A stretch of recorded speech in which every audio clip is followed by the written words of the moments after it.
നമസ്കാരം. സോഡിയാക് മീഡിയയിലേക്ക് എല്ലാ പ്രേക്ഷകർക്കും സ്വാഗതം.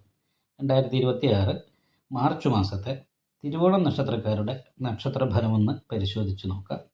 തിരുവോണം നക്ഷത്രം എന്ന് പറയുമ്പോൾ മകരക്കൂറാണ്. മകരക്കൂറുകാർക്ക് 6ാം ഭാവത്തിൽ ചാരവശാൽ വ്യാഴം സഞ്ചരിക്കുന്ന സമയമാണ്. അതേപോലെ തന്നെ ഇഷ്ടസ്ഥാനത്താണ് ലഗ്നാധിപതി നിൽക്കുന്നത്. ഏഴശനിയുടെ ദോഷമൊക്കെ മാറി ശനി ഇഷ്ടസ്ഥാനത്ത് വന്നതുകൊണ്ട് തന്നെ കുറേ അനുകൂലമായിരിക്കുന്ന ഗുണഫലങ്ങൾക്ക് യോഗമുണ്ട്. അതായത് വിദേശയാത്രയ്ക്ക് യോഗമുള്ള സമയമാണ്. ലഗ്നാധിപതി ശുക്രനോട് ചേർന്ന് നിൽക്കുന്ന കാരണം കൊണ്ട് എല്ലാ ഭൗതികമായ സുഖങ്ങളും അനുഭവിക്കാനായിട്ട് യോഗമുള്ള സമയമാണ്. പക്ഷേ വ്യാഴപ്പിഴവിൻ്റേതായിരിക്കുന്ന ഒരു പ്രശ്നമുണ്ട്. അത് കാരണം കൊണ്ട് വിഷ്ണു ക്ഷേത്രത്തിൽ നെയ്വിളക്ക്, ഭാഗ്യസൂക്ത അർച്ചന മുതലായിട്ടുള്ള പരിഹാരങ്ങളൊക്കെ ചെയ്ത് നന്നായിട്ട് പ്രാർത്ഥിക്കേണ്ടത് അത്യാവശ്യമാണ്. അത് മാത്രമല്ല, ലഗ്നത്തിൻ്റെ 2ാം ഭാവത്തിൽ ചൊവ്വയും രാഹുവും കൂടിയാണ് നിൽക്കുന്നത്. അപ്പോൾ സംസാരം വളരെ ശ്രദ്ധിച്ചു വേണം. ശത്രു സ്ഥാനാധിപതിയായിരിക്കുന്ന ബുധനാണ് ശത്രുകാരകനായിരിക്കുന്ന ചൊവ്വയോട് ചേർന്ന് നിൽക്കുന്നത്. കുറച്ച് സാമ്പത്തിക ഞെരുക്കം അനുഭവപ്പെടാൻ സാധ്യതയുള്ളൊരു മാസമാണ്. അതുപോലെ തന്നെ നല്ല ഉദ്ദേശത്തോടുകൂടി സംസാരിച്ചാലും കേൾക്കുന്നവർക്ക് അപ്രിയമായിട്ട് തോന്നാനായിട്ട് സാധ്യതയുണ്ട്. അതിനോടൊപ്പം തന്നെ ഭാഗ്യാധിപതി രക്ഷാസ്ഥാനത്ത് നിൽക്കുന്നു എന്ന് പറയുന്നൊരു ഗുണമുണ്ട്. അത് കാരണം കൊണ്ട് നല്ല ഭാഗ്യങ്ങൾ അനുഭവിക്കാനുള്ളൊരു യോഗമുണ്ട്. മാത്രമല്ല, ശ്രദ്ധിക്കേണ്ട ഒരു കാര്യം, അഭക്ഷ്യമായ വസ്തുക്കൾ ഉള്ളിൽ ചെല്ലാതെ ഇരിക്കാൻ ശ്രദ്ധിക്കണം. കാരണം എന്താ വെച്ചെന്നാൽ 2ാം ഭാവത്തിലാണ് ചൊവ്വ നിൽക്കുന്നത്.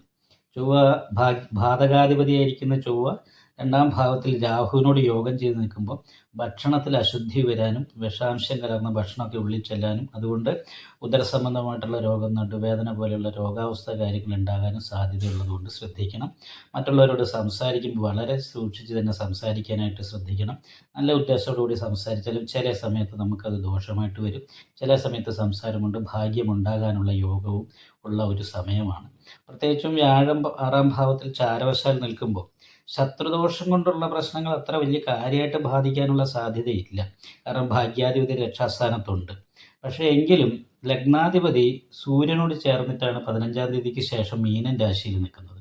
സൂര്യനൊരു അഗ്നികാരകനായിരിക്കുന്ന ഗ്രഹമാണ്. എടുത്തിയാട്ടം കുറച്ച് കൂടുക, പെട്ടെന്ന് ദേഷ്യം വരിക, അതേപോലെ തന്നെ പെട്ടെന്ന് എന്തെങ്കിലും ചിന്തിച്ചാൽ അത് വരുംവരായികൾ ആലോചിക്കാതെ കൊണ്ട് എടുത്തു ചാടി ആ പ്രവൃത്തി ചെയ്യുക.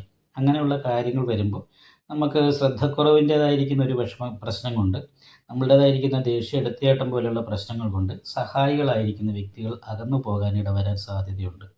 അപ്പോൾ സഹായികൾ ശത്രുക്കളാകുക എന്ന് പറയുന്ന ഒരവസ്ഥ വന്നു കഴിഞ്ഞാൽ അത് ബുദ്ധിമുട്ടായതുകൊണ്ട് നമ്മൾ മറ്റുള്ളവരോട് സംസാരിക്കുമ്പോഴും ഓരോ പ്രവൃത്തി ചെയ്യുമ്പോഴും വളരെ ശ്രദ്ധിച്ചും ചിന്തിച്ചും തന്നെ ചെയ്യാനായിട്ട് ശ്രദ്ധിക്കണം.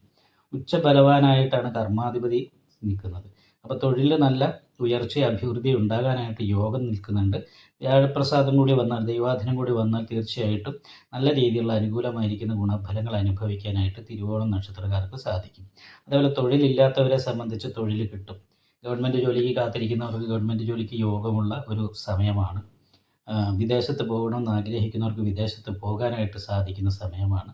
അപ്പം അങ്ങനെയൊക്കെ ആണെങ്കിലും സൂര്യൻ ഇഷ്ടസ്ഥാനത്താണ് നിൽക്കുന്നത്, ലഗ്നാധിപതി ഇഷ്ടസ്ഥാനത്താണ്. പക്ഷേ ലഗ്നാധിപതിയുടെ ശത്രുവാണ് സൂര്യൻ.